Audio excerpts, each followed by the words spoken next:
It's the Fellowship of the Geek Show, a weekly podcast about comics, the comic book industry, and other geek pop culture. Music courtesy of Manny the Martyr. And now, on with the show!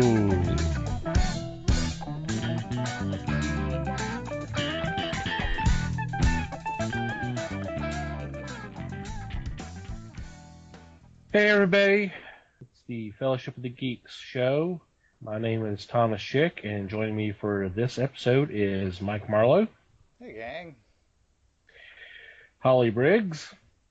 Hello. And Les Webster. Wah, wah, wah, wah, wah. Yeah. So how's everybody doing this evening? Pretty good. Cool. Not bad. All right. I want to take a moment to thank everybody for tuning in for this episode and the support that you've been giving us the last couple of months. It's been greatly appreciated. I'm doing okay as well. How's everybody's week been going? Anything special been going on? Got to play another round of Dice Masters today, Wow. and I recommend that to most everybody. It's quite the game. Very cool. Yeah, you're becoming quite the junkie for that game. Jeez. It is addictive. Hey, Between that and HeroClix. Oh. My life savings is disappearing. Yeah, I was going to say, it sounds very, very expensive. I proved if I didn't prove enough last week, talking about Speed Racer, how big of a fan I am, I proved it today. I got the Mach 5 tattooed on my body forever. So, that was my excitement of the week. Woohoo! The crickets of everybody. You didn't want Frank Cho's chimp instead? No, I had to pass. It was a great idea, Les. We'll save Frank Cho for another day. Good old Chim Chim. Yeah, I was about to say, is Chim Chimp in, was it Spritle? Are they In the trunk? in the trunk? No, I didn't devote that hardcore to it. Spidle's not the cutest of children. The trunk is closed. You can tell people they're in the trunk. I mean, nobody. There you go. That's true. That's perfect then. I'll be sure to do that. There you go. Monkeys on board. Wow. Okay, let's go ahead and get into this week's topic, because I don't know how else to segue.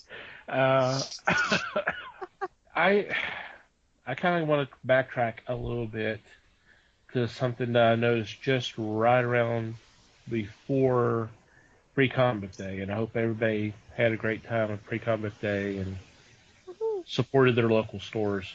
And I messaged all the guys about this, said, hey, look at this. There was alternative free comic book day. There's a website. And we will put that in our notes for y'all to check out. But it was a group of indie publishers that got together, and on Free Comic Day, if you signed up and had an account, they had their books available for you to download. It would be it's a CBR file, right? A CBR or is it a CBZ? Either way. I think it was CBZ. CBZ, yeah. I get them mixed up. File and of some of their books. And I thought, wow, this is a great idea for some of the indie publishers that are too small to be noticed by Diamond in them. But I'm like, this is such how do I want to say this? There should have been a lot more promotion, and frankly, if I had known more about it, us as a fellowship would have done more to promote it, and definitely if this is going on next year, we will definitely be involved, at least just to promote the website and say, hey guys, check this out. But it kind of got me thinking about some of the indie publishers and what we as fans of comics and us as a podcast and as a website, what can we do to help promote the smaller guys who do not get the attention that some of the bigger ones, and we're not talking just those two, but there's other publishers that get a lot of attention too. There's also a Facebook page. There's a kind of a groundswell for doing Buy Indie Comics Day, the first Saturday in August, and that's kind of an interesting idea. Something I would like to tweak, but I just kind of want to throw it out to the guys and kind of get their thoughts about this and what can we help to do to try to get the word out there for programs such as this. Mikey, what are your thoughts? Well, the first thing that springs to my mind is something you almost kind of stole my thunder on a bit, but not really. No. No, I mean, like you said, we have podcasts. We talk about stuff all the time. We're talking about indie comics right now, strangely enough. But as far as the website goes, I mean, a large part of what we do, the two main functions of our website are previews and reviews of comic books. And we do a lot of indie comics in both categories. I mean, for myself, I do a lot of the reviews, and that's kind of almost sort of my half of the bundle. And I mean, I'm not going to say everything I review is an indie comic, but I do my best to put the word out there about some of the smaller publishers and about some of the indie stuff because there's some really good stuff happening out there and people need to know about it and we're kind of small and indie on our own, and so it just makes sense to kind of help build that community and help get the word out about those folks. I do my best to talk about them on Twitter as much as I can. I follow and am followed by a bunch of smaller publishers and straight up independent guys, people who are making comics on their own and doing it simply for the love and not worrying about making any money at it. And I think that kind of flows into webcomics too. And I'm sure we'll talk about that at some point in the future. Yeah, I know you're a big proponent of webcomics.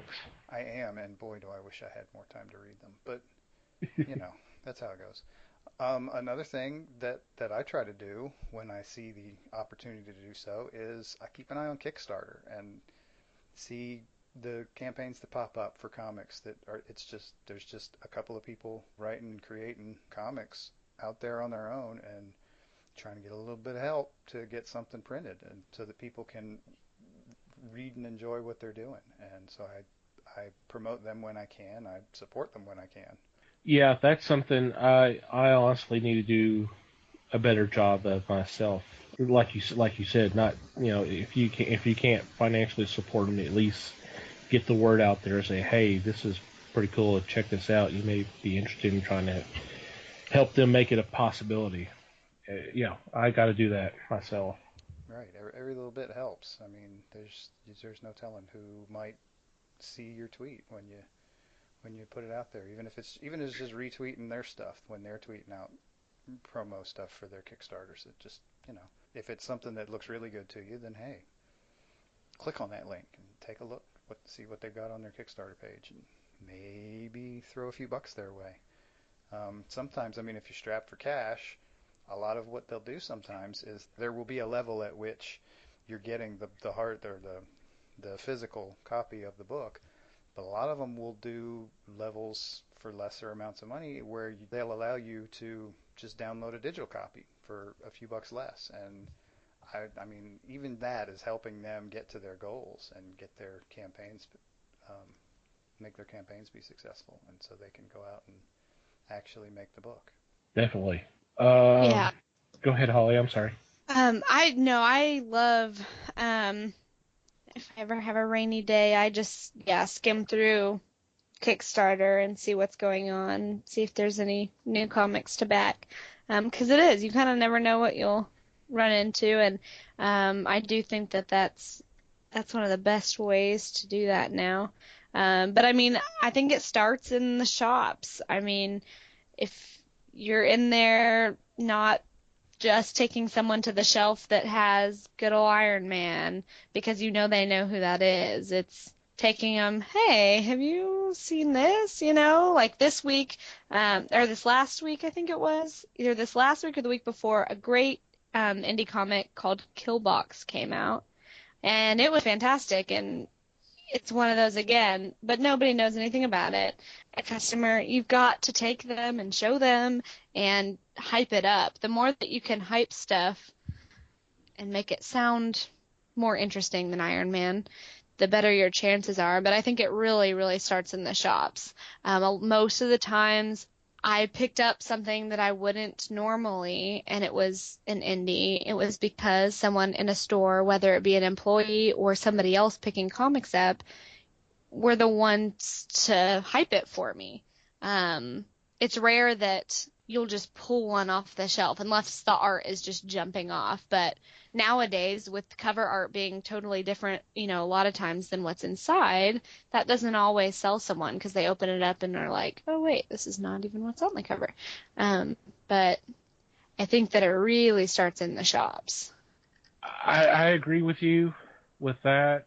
Part of the problem with that is some of the indie books won't make it to the stores because the store owners, they got to make sure they have something that they know they can sell.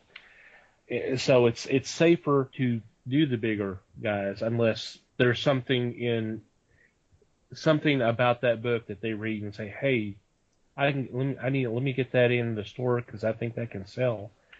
But it's a little bit more risky, and so It is. believe me, I would love to find a store that has a lot of indie titles. They're kind of few and far between. Right. It's one of those deals where if the, like you said, the small owner knows he's got 4 or 5 subscribers that already love that type of book, Mm-hmm. then hey, yeah, it makes sense for them to pick up 4 or 5 or 6 copies of that from the guy. Mm-hmm. But the thing to remember is, I mean, and this is where, I mean, I could totally derail this whole thing. I mean, if we're talking about just somebody who's made a book and has had a few copies printed and is physically walking it up to a store and saying, hey, will you basically buy this from me and sell it? That's pretty hardcore indie right there. Oh, yeah. Um, One question I have, and I don't know, maybe we should let Les throw in his 2 cents real quick first, and then I can derail this thing. Okay, Les. What I'd like to do is separate indie comics from small press. Small press are indies. Not all indies are small press. There is the big difference to me. And in a Diamond catalog, you will find some indie press, but rarely will you find a small press. Small press even has their own convention in San Francisco a couple of weeks ahead of San Diego's con. So the idea of getting indies, I think, is great. Dark Horse started out as an indie comic, and it built from their real small stature to what they are now. Image was a small indie press. It has ballooned. There are so many of them that have, but the real small press, or the indie press that you find are available. Not all the small press is available, and sometimes that's what I'm looking for, is the small press, because they have some interesting local flavor. Thomas, you know of a group that puts out a small press every once in a while and sells it through a shop. And I enjoy going in there. I make sure that when I purchase a copy of what they do have, I get them to sign it right then. And I've known these guys for 10, 15 years. And just seeing their stuff come out is phenomenal. Yeah.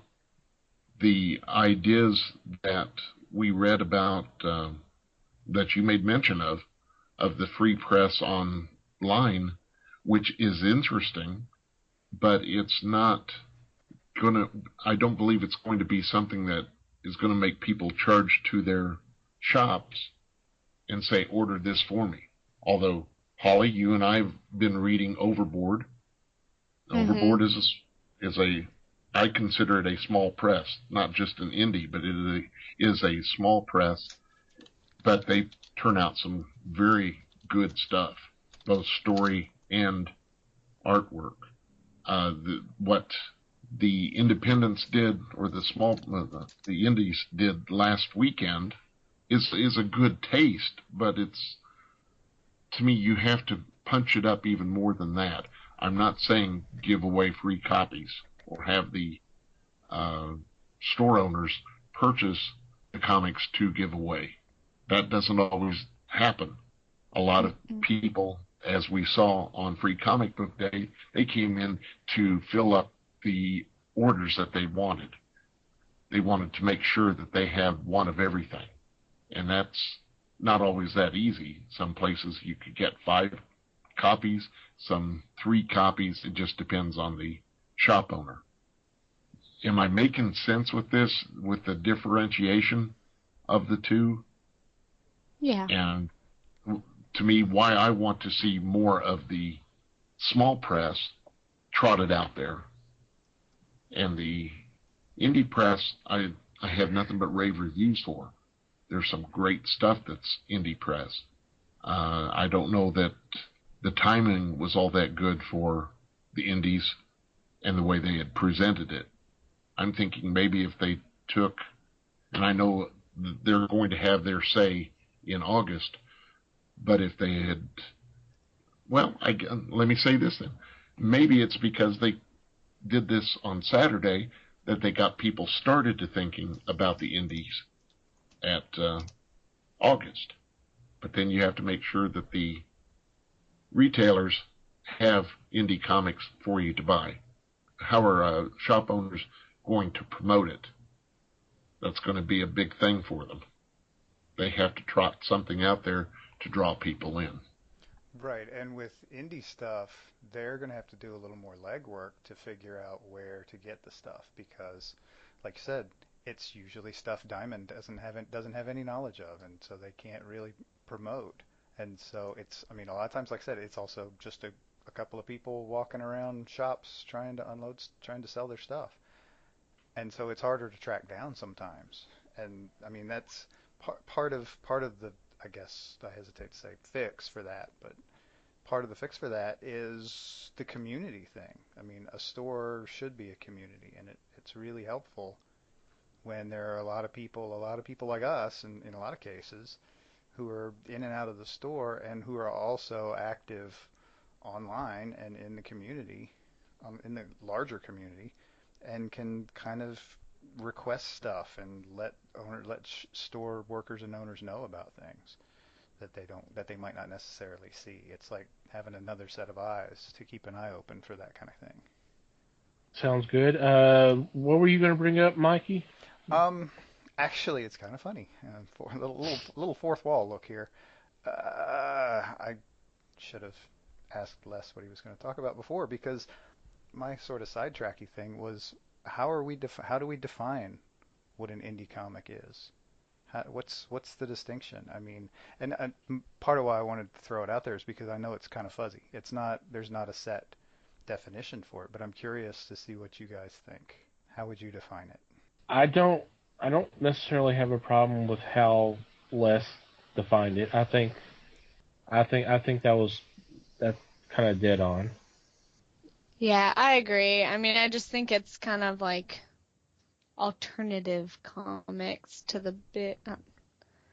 Yeah, I don't know. It's hard to get good wording Right, and on that. sort of what made me think of this was we think of it's easy. Well, I'll put it this way: it's easy to think of indie comics being just not the big two.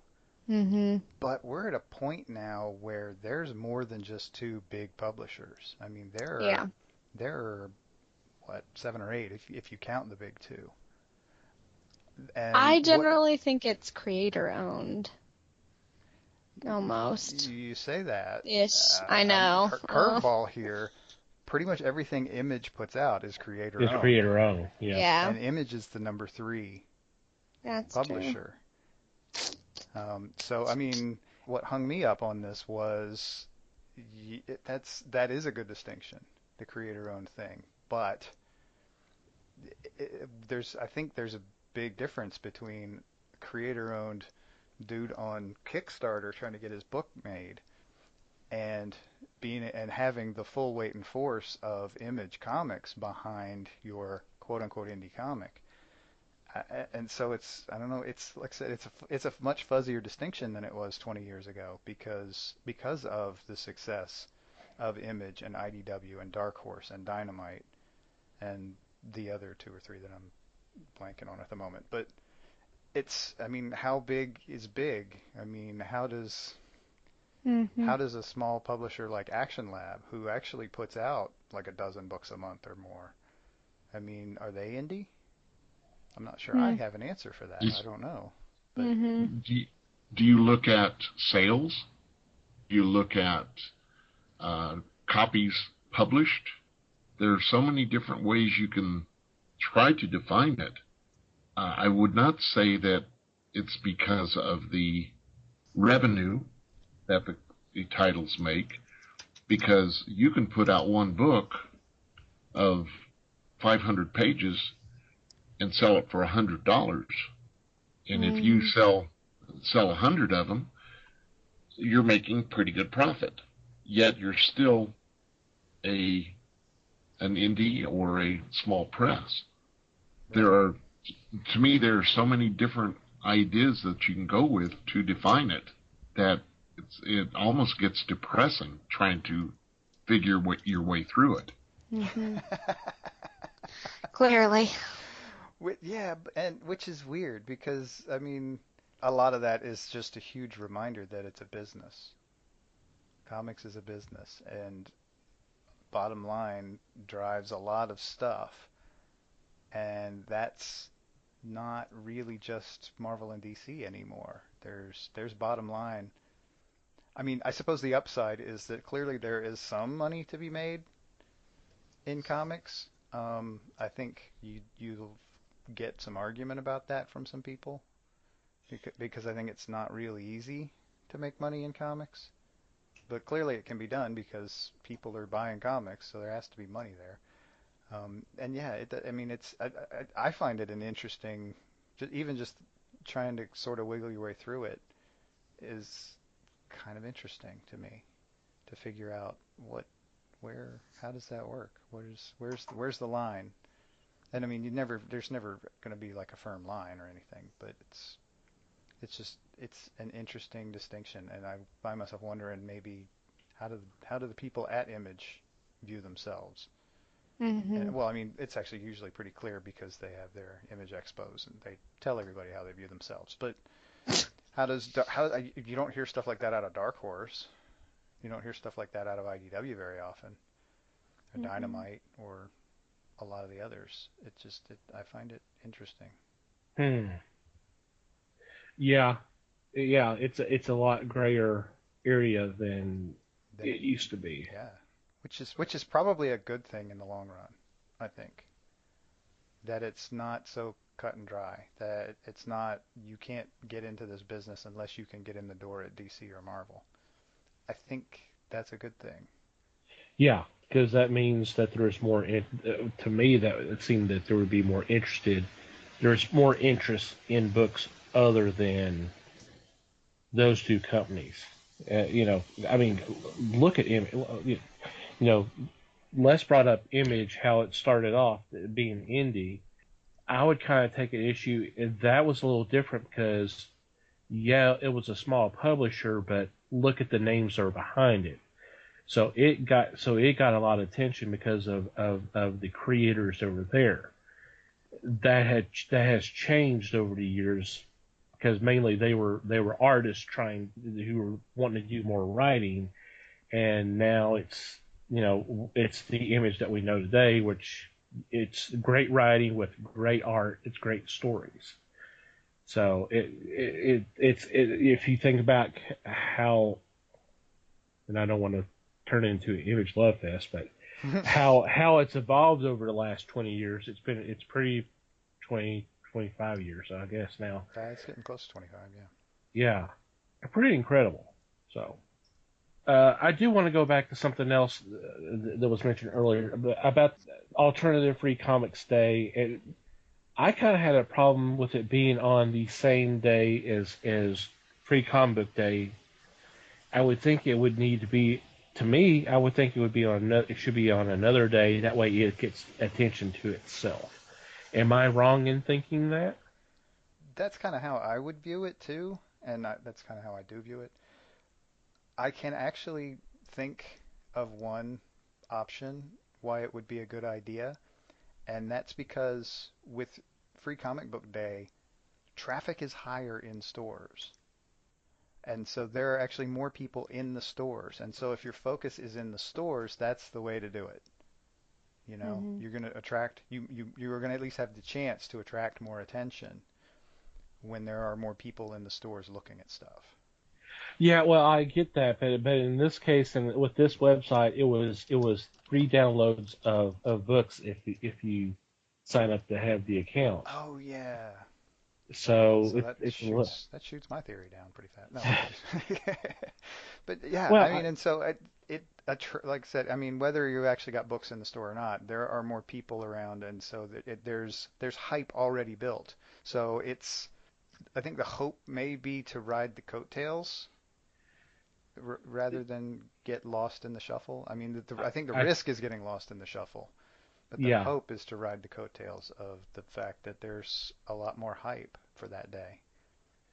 I can see that, I think it's a but stretch, but I think it's possible anyway. As a store owner, do you decide, yes, I'll join the group and put it on a screen as Free Comic Book Day goes through?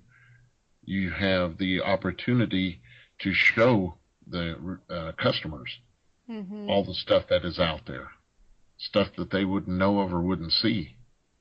I know that, like Holly said, you hype it, and it's going to get hyped here within the next few weeks because of the upcoming, what would I say, event. I'm sorry, an event that people should draw people in, and hopefully will. Well, it doesn't hurt that we're in full swing for con season right now too, and Mhm. so good that's point. going to stir up some information and some perception. At the shop that Thomas is employed, they had an artist there, artist slash writer, or writer slash artist of an indie, and I thought that was a great coup for them to have somebody Mhm. like that in, and Absolutely. I applaud them. Mhm. Something that kind of you talk about the stores promoting. I guess for these events down the road, I somehow maybe if they could put up some promotional material on the website for stores or websites such as ours to download, where stores can put up signs that say, hey, you got your free books here, check out this website for these books. And then for us as a website, we could also put up promotional banners, kind of say, hey, check out this, check out here too. Yes, flyers on Free Comic Book Day to get people to say, "Oh, okay, you've got another site that we can try," Mm-hmm. and I think that would be a good idea. Hmm. Good old cross promotion. There you go. Mhm. It's always a Speaking good thing. speaking of cross promotion, that reminds me. Okay. In your list of stuff, Tom, that you mentioned before at the beginning, the Free Indie Comics Day and all that stuff, there is one that you left out. Uh-oh. Make mine indie. It dawned on me halfway through this. Yeah. I mean, Peter Smitty's, website. He's alternative comics. He's going to be putting out a digital catalog of indie books. It's going to be like a companion to Diamond's previews. hmm That'll be and it's supposed to go live here in about a month or so, last I heard, that. Yeah, that's something we need to start promoting ourselves. Yep. which would be I'll get you mid-June, depending on when you're listening to this. right. I definitely need making notes right now. Start promoting it. Absolutely. That's another avenue. And it's going to be Yeah, another awesome resource for finding indie comics, and exactly. that's the cool part. Cool. This has been pretty good. I've enjoyed this. Any final thoughts before we move on to this week's picks? Read indie comics. Whatever that means to you. Whatever indie comics means to you. Right. And yeah, I mean, the easy place to start probably, I mean, other than your local store, go to your local store, people, give them money. I mean, usually they'll give you something back for it. Hmm. But Kickstarter, I think, right now. There's a lot of cool stuff going on Kickstarter, and it's growing, it's getting bigger, people are becoming aware of the idea that they can do this themselves, and they can get some help to do it up front. And so check them out, and usually a lot of those folks will start promoting each other's stuff as they find it. And so keep an eye on like their Twitter accounts and their Facebook pages, and click on the links. I mean, as long as it says Kickstarter, I mean, it's probably not some sort of phishing scam most of the time. I mean, so if you're not comfortable with that, then grab the title that they're talking about and go to the Kickstarter website and search it up yourself. If you don't like clicking on links, there are ways around that. But check out what's out there. Take a look and see if anything interests you. If something interests you, drop them a few bucks and get a copy of it. Doesn't hurt nothing. There you go. Supporting the industry, man. There you go. Couldn't say it better myself. Les, you have any final words? No, couldn't say it better myself. Cool. Awesome. So when we come back, we will do this week's picks.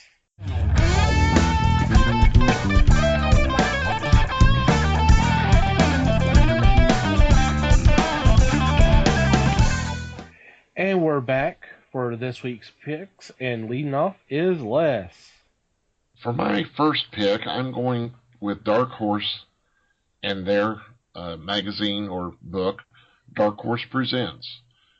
This, again, is an anthology by different writers and various artists, but this one struck me as interesting because Jeff Lemire introduces readers to a story of a last surviving coven of extraterrestrial witches in a story called Witches of Mars.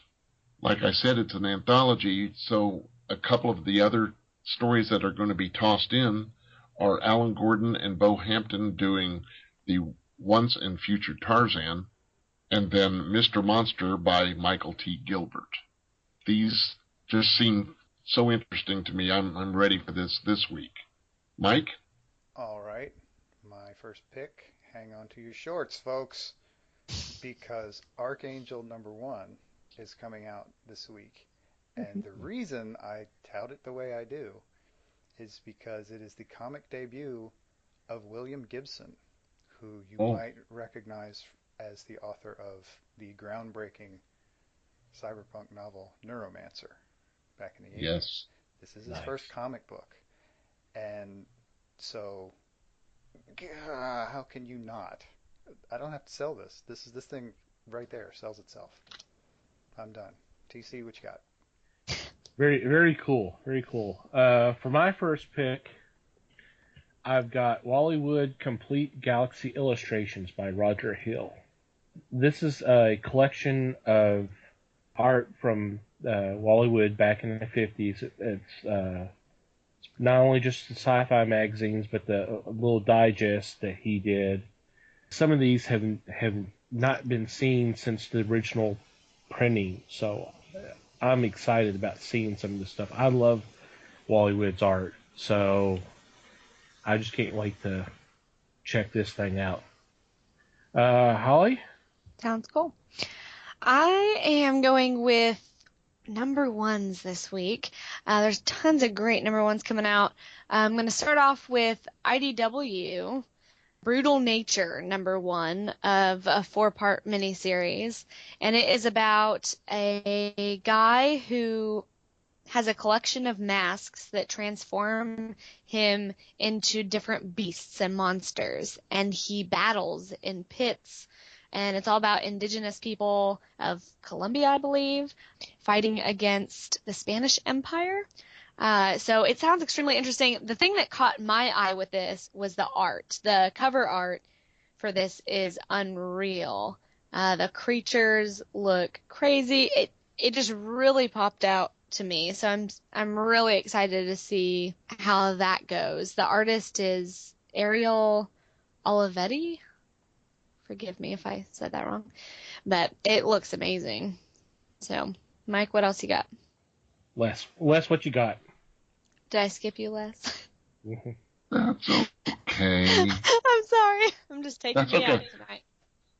No, I'm like Thomas. I do enjoy Wally Wood's work, and as my second choice, coming out next week is the Wallace Wood Presents Shattuck by Fantagraphic Books.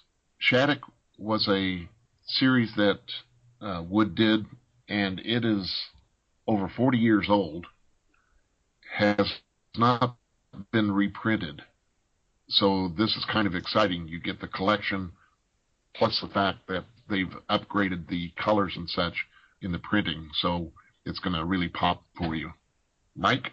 Pop, pop, pop. Okay, my next pick is an image book. It is Manifest Destiny number 19. We are starting a new arc here, and basically I've managed somehow to pick two books that have very little actual introduction or information about them. There's pretty much a one-word description for essentially the beginning of this new arc. And if you're familiar with Manifest Destiny, which is about Lewis and Clark's expedition, sort of, with a definite fantasy/supernatural bent involved. But the word for this arc is Sasquatch. Tom? Dun-dun-dun. Yeah, that should be pretty cool. My second pick is the inaugural book from DC Hanna-Barbera, their new line. It's Future Quest #1, written by Jeff Parker and art by Evan Shaner. Essentially, what they're doing is they're putting all the Hanna-Barbera hero characters into one book, and it'll be led by the Quest family. When they first announced all these books, this is the first one that really got my attention and got me excited. Although I'm excited about all the other books, but this ought to be fun. I think it would be a blast. So I can't wait. Holly, I'm sorry. Go ahead. I was just going to say, as many characters as they are going to toss into that series, this should be a lot of fun, especially to people that are aware of the TV series Herculoids, Space Ghost, Impossibles, Johnny Quest, and others. Yeah. So, yeah, I'm excited about that title, too. Yay. Yay. I have got another #1 from Dark Horse Comics this time, and it is May #1. And the art on this really grabbed me as well. It is about a girl who, when she was young, she discovered a portal to a different world, and she had tons of adventures there. It kind of reminded me of like Narnia or something. She had a whole world and life there. And when she turns 21, all of that basically comes apart, and she returns home. So her sister is actually the main character. Her sister is May, and if I'm understanding this correctly, and she doesn't have any idea what's happened to her sister in this whole other world, but this other world starts actually bleeding into the real world. And so she's starting to actually see that all of her stories were true.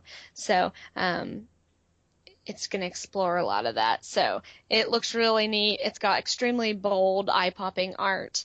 I'm pretty excited about it. Sounds pretty cool. Great. It does look good. Yeah. Cool. Great choices all around. Any final thoughts before we sign off this week? Crickets. Lots of... One Go at ahead. a time, people. One at a time. Go ahead, Len. No, nothing here. Thank you. Holly? I was just going to say, let's all mourn the loss of a lot of great TV shows this week. I will sit and cry over some of the wonderful shows. My favorite, Castle, is being axed, and I know, Thomas, you were saying, which was the other one? Oh, Agent Carter. Yeah, so it's very sad week in television. Yep. But one of the titles is being shifted to another network, so that should be interesting. Indeed. Yep, you Supergirl fans. Supergirl See if it lives. can survive. Yep. Yeah, if it can She survive. still lives. Yep. I'll be impressed. Okay. Well, first off, I want to shout out to Potter and family who have been spreading the message of the fellowship. It's much appreciated. Love you guys for doing that, and I know Mikey and I have been returning the retweets, so we do appreciate that. If you ever get curious, folks, there are lots of shows of varying types, and all you have to do to find them is go on Twitter and search up #PotterandFamily. Exactly. And there's several really cool other comics podcasts. There's other geek and pop culture type stuff. There's plenty of movie podcasts. Just some really funny stuff too. So check them out. Especially the ones that have to do with geeks and drinking. Have you noticed there's a lot of those? There are a few of those, yes. There are a few of those, and that's I'm not saying anything, but sure they're drinking like, responsibly. yes, of course, I'm sure. but, I'm yeah. sure. And yeah, I mean some of those are even really good. Yeah. So much love to them. Thank you very much. As usual, thank you to Manny the Martyr for letting us use one of their awesome songs as our theme music. Thank you guys. Appreciate it. And we want to thank you guys for listening to us, downloading the podcast and checking us out. It's very much appreciated. We always want to hear from you. Good, bad, or indifferent, please let us know. We're always open. So if you want to contact us, email at thefellowshipofthegeeks.net, or you can simply go to our website and go to our About Us, Contact Us page, and there's a form there you can fill out. We are on Facebook, the Fellowship of the Geeks. We are also on Twitter at Fellowship Geeks. Mikey has a personal page at Mikey Geek. Holly has one at Holly Blake with 3 E's, if I'm not mistaken. Mm-hmm. Okay. And I'm at Tom TC Geek. Anything else before we sign off? Last chance, people. I just saw some incredible images of the new DC Bombshell busts that are being released. If you haven't seen them, look them up. They look incredible. And also, the new Bombshell katana looks amazing. So, for all you statue people out there. For all you statue people out there, just remember your kids don't necessarily need to eat every day this month. Exactly. No, I did not say that. No, bad, Mikey, bad. Good thing I don't have kids. And if you're going to go DC Bombshells, they are also putting out some 3D art of their Bombshell covers. So those will be available next week. Wow. Cool. Very cool. Alrighty, with all that, we thank you for listening. And, one other thing before we sign off. We would appreciate reviews on iTunes. If you're downloading us on iTunes, please spend a couple of minutes, post a review, good, bad, or indifferent. We would love to have good ones, but reviews, we definitely need some reviews. Have we been getting any, Mikey? We have gotten a few. Cool. Awesome. Also, if you're listening to us on Stitcher or Google Play, Definitely. Please feel free to do whatever they require you to do to tell them you love us. Lie if you have to. It's okay. We don't mind. I keep forgetting that we're on Stitcher and Google Play as well. I keep forgetting that. So, yes, shout out to those formats as well. So, until next time, guys, y'all take care, read more comics, and support your local store.